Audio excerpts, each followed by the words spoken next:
December 20th, 1943. A crippled American bomber limps across the German countryside at barely 135 miles per hour. Half the crew is unconscious. The tail gunner is dead. Through gaping holes in the fuselage, you can see straight through the aircraft. One engine is completely destroyed, another is failing, and the hydraulics are gone. And then, rising up alongside this dying fortress in the sky, comes a German fighter pilot. Franz Stigler pulls his Messerschmitt 109 into formation just yards from the American bomber's wing. He's already shot down 2 B-17s that morning. One more kill, and he earns Germany's highest military honor, the Knight's Cross. The American pilot, 21-year-old Charlie Brown, stares through his shattered cockpit at the enemy ace flying beside him. This is his first combat mission. He orders his gunner to aim at the German, but holds fire. And what happens next violates every rule of warfare in Nazi Germany. What Franz Stigler does in the minutes that follow could get him executed. But it also creates one of the most extraordinary moments of humanity ever witnessed in the skies over World War II. This is the true story of two enemies who became brothers. To understand why this moment matters, you need to know what Charlie Brown and his crew had just survived. And trust me when I tell you this, what they flew through shouldn't have been survivable. The morning of December 20th was typically cold and overcast as Brown's B-17F lined up for takeoff. Brown was from Weston, West Virginia, a farm boy who'd learned to fly bombers in the Army Air Corps Hawks. He told his crew he was 25 to seem more experienced. He was actually 21. This was his first mission as aircraft commander of a flying fortress named Olde Pub. Their target? A Focke-Wulf aircraft factory in Bremen, Germany, located 37 miles inland from the North Sea. The crew had been warned in their pre-mission briefing that they might encounter hundreds of German fighters. Bremen was guarded by more than 250 flak guns. Nearly 500 heavy bombers formed an 8-mile-long stream heading toward northern Germany that morning. Brown's crew knew they'd been assigned to what pilots grimly called Purple Heart Corner, the vulnerable edge of the formation where German fighters like to strike first. The bombers began their bomb run at 27,300 feet, where the temperature dropped to negative 60 degrees. Picture that for a moment. You're flying at nearly 30,000 feet in a metal tube where touching the wrong surface can freeze your skin. Through the clouds, through the ice crystals forming on your oxygen mask, you can see the target below, and then the sky starts exploding. The German anti-aircraft guns opened up. Flak burst all around them, creating black clouds of shrapnel that could shred an aircraft in seconds. Before they could release their bombs, Brown's B-17 took hits that shattered the plexiglass nose, knocked out the number 2 engine, damaged number 4, and caused undetermined damage to the controls. Brown's bombardier released their 12 500-pound bombs, but the damage was catastrophic. The plane started losing speed, falling behind the formation. In bomber warfare, falling behind meant becoming a target, a slow, isolated, wounded target. And that's exactly what happened. What came next was every bomber crew's nightmare. German fighters swarmed them. There were at least 6 WWIIs that bore down on Olde Pub. The American gunners fired back desperately from their positions, but they were outmatched. The German fighters made pass after pass, their cannon shells tearing through the bomber's aluminum skin like it was paper. One of Brown's crew members would later recall thinking, "This is no movie. We're up to our ass in trouble." The oxygen system was hit, bullets punctured the tanks, and suddenly the thin air at high altitude became a death sentence. Brown and his co-pilot started losing consciousness. The plane, with no one fully aware at the controls, began to spin downward. Brown came to at around 3,000 feet. He was seconds from crashing into the German countryside. Somehow, fighting through the fog in his brain, he managed to pull the bomber out of its death spiral. But when he looked around his aircraft, what he saw was carnage. The tail gunner, Hugh Eckenrode, was dead in his position. The ball turret gunner had taken shrapnel wounds. The waist gunners were badly injured. The nose had been obliterated, exposing the bombardier and navigator to the freezing slipstream. Blood was everywhere, and the bomber itself looked like something that belonged in a scrapyard, not in the air. Brown had a choice to make.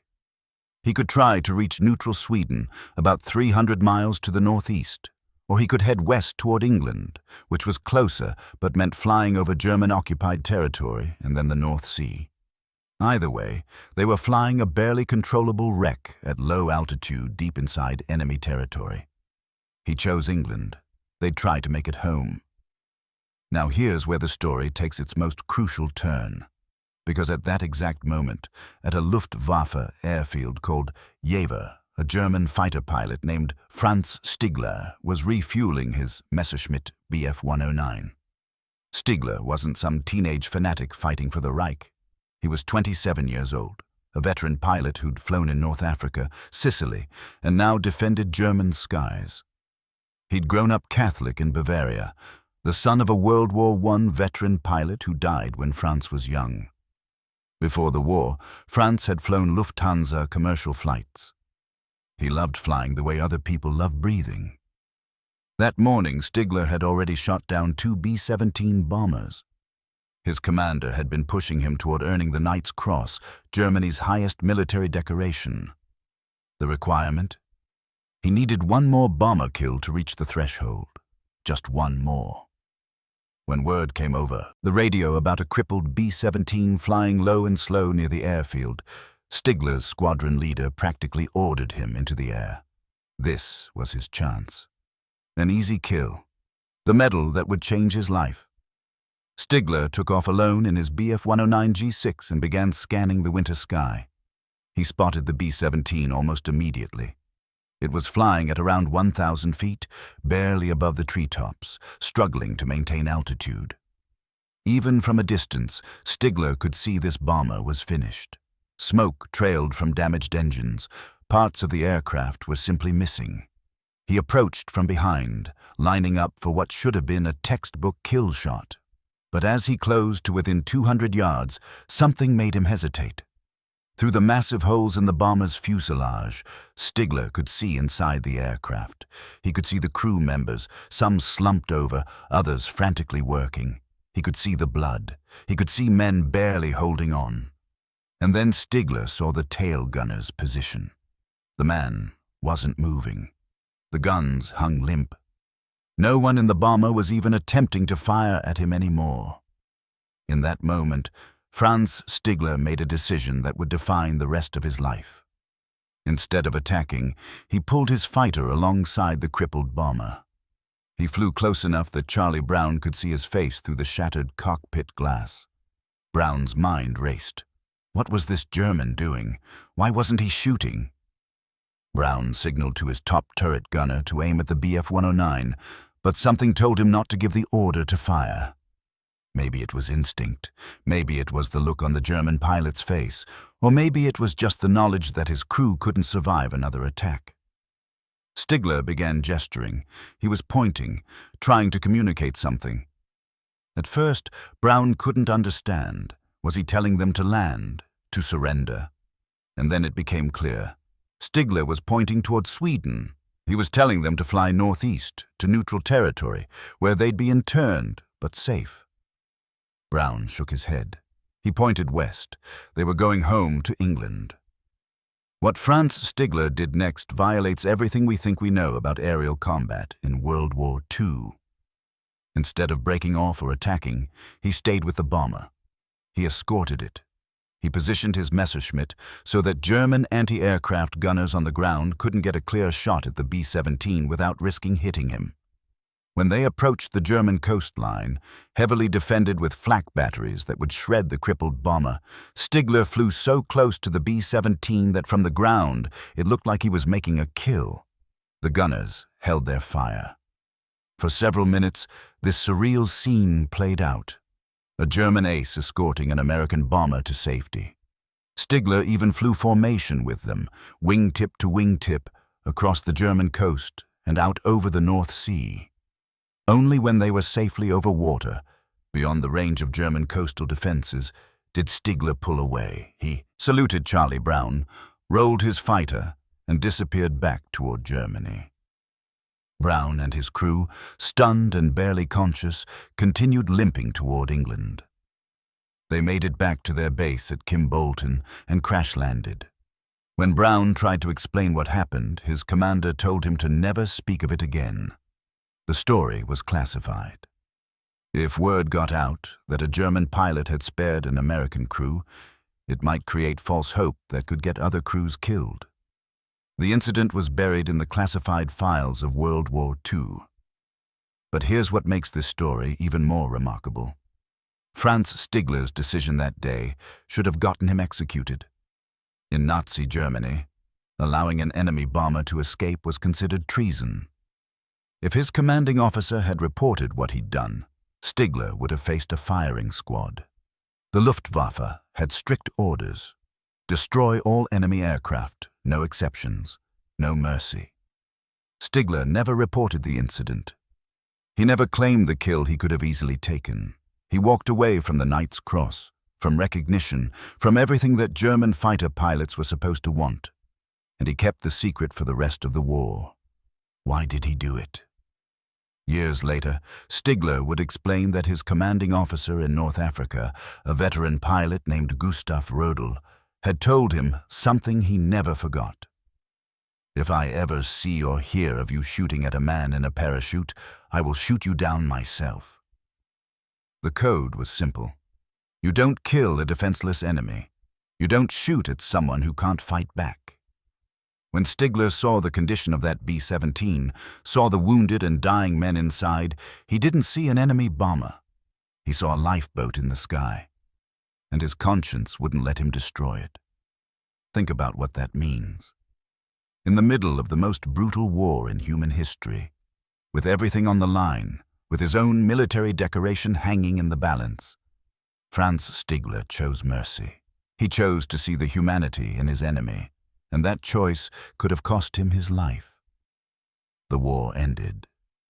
Charlie Brown went home to West Virginia. He rarely spoke about what happened over Germany that December day. Franz Stigler survived the war as well, emigrated to Canada, and became a successful businessman. Both men carried the memory of that encounter, but neither knew if the other had survived. And then, 46 years later, something extraordinary happened. In 1990, Charlie Brown was retired and living in Florida. He'd spent decades thinking about the German pilot who spared his life. He'd wondered who he was, if he survived the war, if he ever faced consequences for his mercy. Brown decided to try to find him.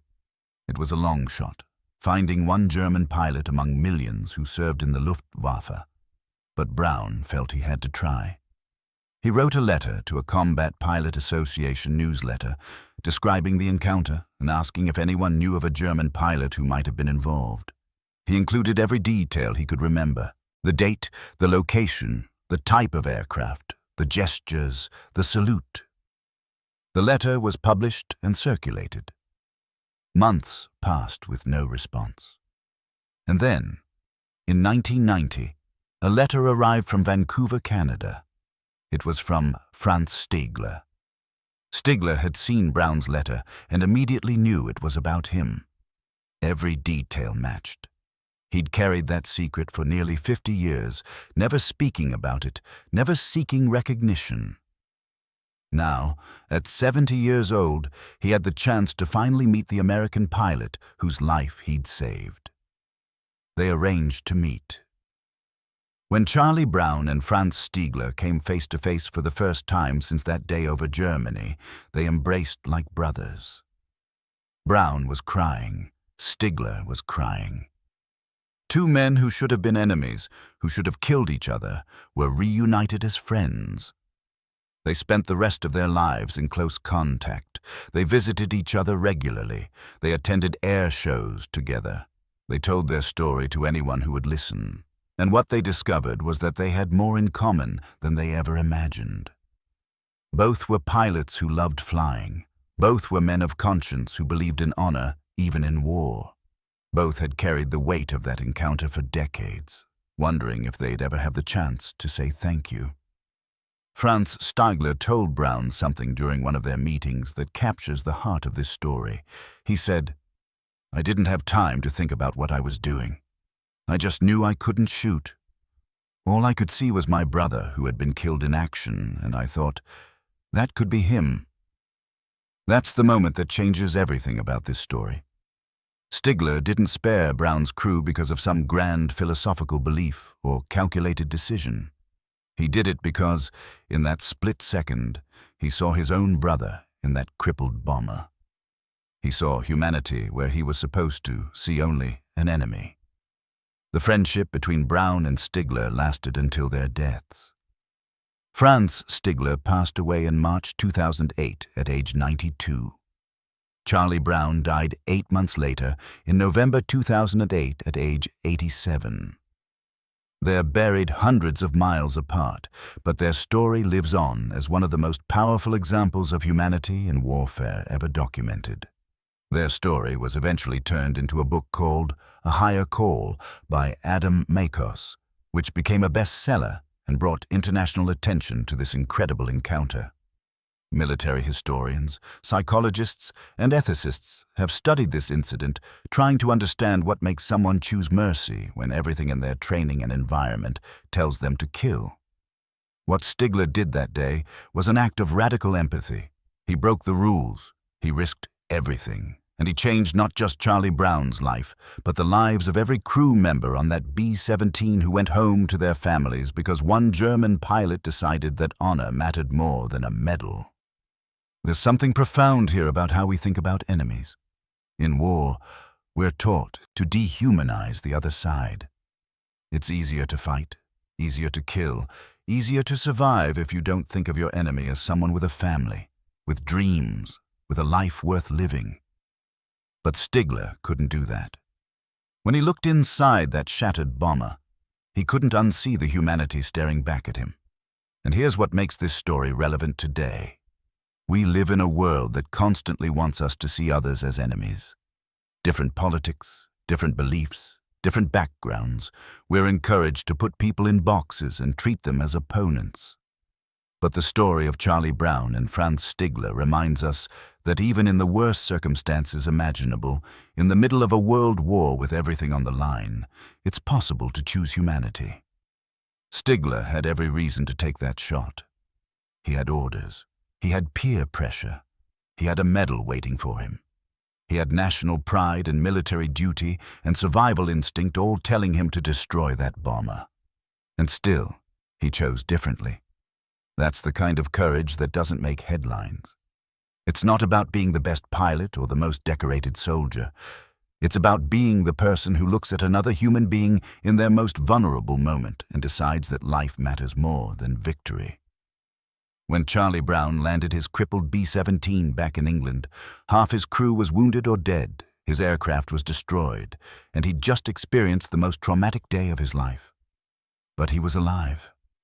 And somewhere over Germany, flying back to his airfield, Franz Stigler was alive too, carrying a secret that would haunt him in the best possible way for the rest of his life.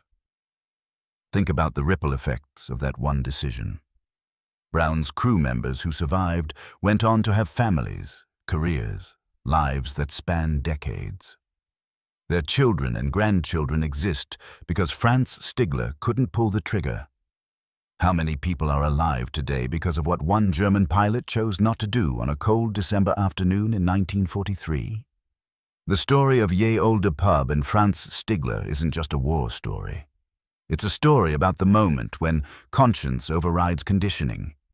It's about what happens when someone is brave enough to see past the uniform, past the flag, past the enemy designation, and recognize another human being.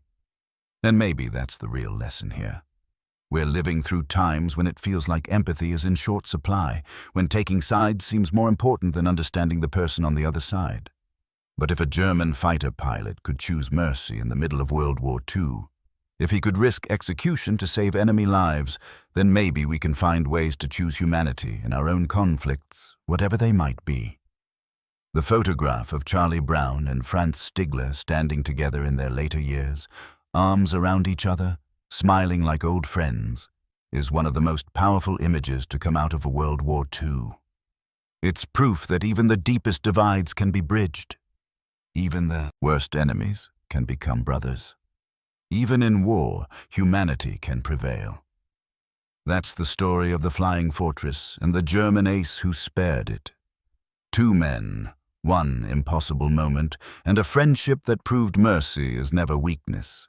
It's the strongest choice anyone can make.